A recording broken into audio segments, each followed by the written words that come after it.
But Eliza was done with comfort. She slowly opened the suitcase. There was the old diary, the passport, and the despised sweater. She didn't take a shower or check her phone. She pulled out the diary, opened it to a random page, and read the handwriting of her 17-year-old self. "I will never let anyone tell me my dreams are too small." That was the reciprocity trigger she needed. Her younger self had given her a gift, an uncompromised truth, and now Eliza had to honor it. She took off the silk pajamas Lucas had bought her and pulled on the old college sweater. It was oversized, stained with old paint, and instantly felt like coming home. This is the critical step for you too. Shed the uniform of the past before trying to build the future. Morning came with the sound of traffic and the smell of cheap coffee. Elisa looked in the mirror. For the first time in years, she saw the anxiety lines around her eyes, but she also saw a new hard light in them. That light was agency. She reached for her phone not to contact Lucas, but to execute the next phase of her plan, the severing of the public identity. She walked out to a park bench nearby and opened her laptop. This was the moment of facing the common enemy, societal expectations, and judgment. She began systematically deleting the digital facade. The perfect couple photos disappeared from Instagram. The relationship status on Facebook changed from married to nothing at all. As she hit delete on album after album, she felt a profound weight lift. The virtual life, the lie, was gone. She was not worried about Lucas. She was worried about them, the friends, the family, the judges who would whisper, "What happened to their perfect life?" We women are conditioned to fear the judgment of the group. But Eliza realized that those who judged her loss of perfection were merely defending their own compromises. The enemy is not the ex-partner. The enemy is the script society wrote for us. Her first real act of freedom was a small, defiant pleasure. She walked into a tiny cafe, ordered the most expensive cup of artisanal coffee, and sat alone. No checking the time. No waiting for a text. No coordinating a schedule. Just her, the diary, and the coffee. She wrote the first entry in her journal in over a decade. It wasn't about Lucas. It was about the taste of the coffee, the sound of the rain, the feel of her own breathing. She was rediscovering her senses, her most basic connection to the present moment. Elisa knew she couldn't stay in the motel. She used her freedom fund to rent a small studio apartment near a university campus, a place full of young energy and the possibility of new beginnings. It was small, worn, and smelled of old books. And it was her territory. This was the first place in 10 years where every single object, from the chipped mug to the single reading lamp, belonged solely to her narrative.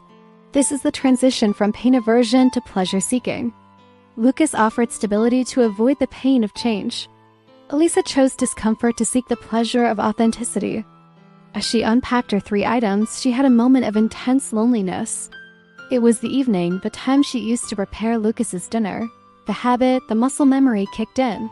She felt the urge to call, to apologize, to return to the known. This is the commitment and consistency trigger working against her, the decade of routine demanding its due.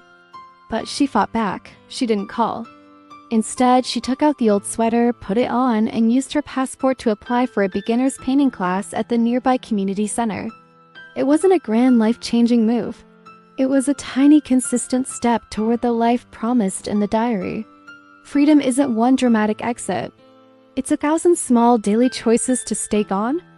The truth is, Lucas woke up that morning, found the ring and the note about the maintenance light, and he was more confused by the light than by the missing wife.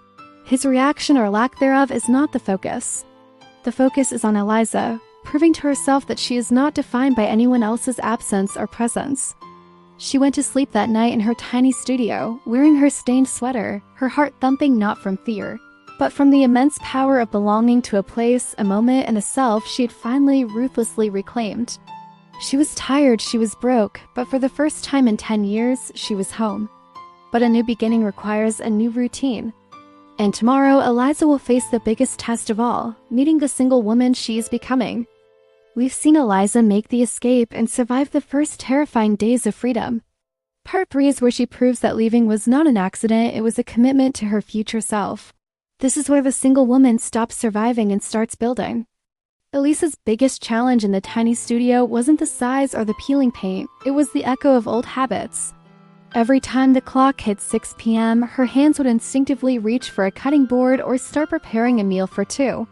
That muscle memory is the ghost of the old life trying to pull you back. It's the commitment and consistency trigger demanding you adhere to the routines of your past. To fight this, Eliza created a new ritual, a new proof of concept for her life. Instead of cooking dinner for Lucas, she would walk to the community center for her painting class. It was a conscious choice to prioritize self-actualization over comfort. In that class, she wasn't Lucas's wife or the successful financier. She was just a woman with a brush, struggling to capture the light. That struggle, that scarcity of mastery, was more rewarding than the perfection she left behind. She began to fill the quiet void with the noise of her own purpose. She started taking on small freelance consulting gigs, not for the money, as her freedom fund was holding, but to redefine her professional identity. She realized her value wasn't tied to the big, impressive titles she had with Lucas. It was tied to the skills she possessed. This is crucial. When you restart, reclaim your competence, not just your freedom. The greatest hurdle came a month into her new life. She received a letter. Lucas wasn't angry. He was confused and hurt. He wrote that he missed their routine and he genuinely didn't understand what had gone wrong. He offered counseling, a vacation, anything to bring back the perfect life. This letter was a massive test of resolve. It offered an easy path back to comfort, stability, and the known. This is the pleasure principle pulling you back to instant gratification. But Eliza looked at the letter, then at the chipped mug, then at her stained sweater, and smiled. She wasn't rejecting Lucas. She was rejecting the lie. She wrote a short, clear reply. "I didn't run away from you, Lucas. I ran towards me. That life was a beautiful painting, but I wasn't the artist. I am now." She realized that solitude is not the same as loneliness. Loneliness is the pain of being alone. Solitude is the joy of being yourself. She finally experienced the belonging she craved. But it wasn't belonging to a person or a couple, it was belonging to Eliza. Her circle of friends shifted dramatically. The couples who loved the perfect pair faded away. They couldn't understand her choice, and their judgment became her social proof that she was on the right path. Who did she connect with? The women in her painting class, the women who worked freelance, the women who were also mid-reconstruction. They were her new tribe, bound by shared courage, not shared history. One evening, while walking back from class, she spotted a small, forgotten bookstore. She walked in, bought a used copy of a travel guide, and sat down on her own floor. She opened her teenage diary, and next to the line, "I will never let anyone tell me my dreams are too small," she wrote a single, powerful sentence. "I am booking a ticket to the first place I ever wanted to see, Florence." That wasn't reckless. It was an act of self-affirmation. She used the scarcity of time and opportunity to push herself forward. She knew if she waited, the fear would creep back in. 3 months after she packed the black suitcase, Eliza was at the airport. No silk pajamas, just the worn sweater, a practical backpack, and a heart full of nervous excitement. She looked down at her bare left hand, no ring, no promise to anyone but herself. She was embarking on the trip her 17-year-old self had demanded. This wasn't a vacation from her life. It was the start of her actual life. She never came back to the old apartment. She came back, eventually, to a new city, a new job that valued her skills and her art, and a tiny apartment that felt like a sanctuary. So, what is the lesson here for every woman watching?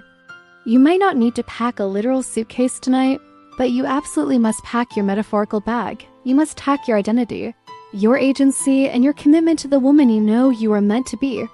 Elisa's escape was silent, but her arrival was a roar. Your escape doesn't require drama. It requires decisiveness. Your freedom is not out there waiting to be found. It is inside you, waiting to be unleashed. This story is just one diary entry in the vast, powerful narrative of this single woman.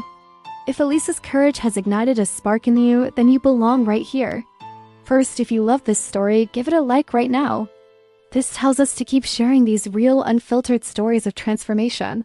Second, if you haven't already, subscribe to the Single Woman Diaries and join our tribe. You don't have to navigate this path alone. Finally, share this video with one woman, just one, who needs to know that leaving the perfect life is the first step toward the authentic one. Now, tell me in the comments, what single item are you packing in your metaphorical escape bag? We'll see you in the next diary entry.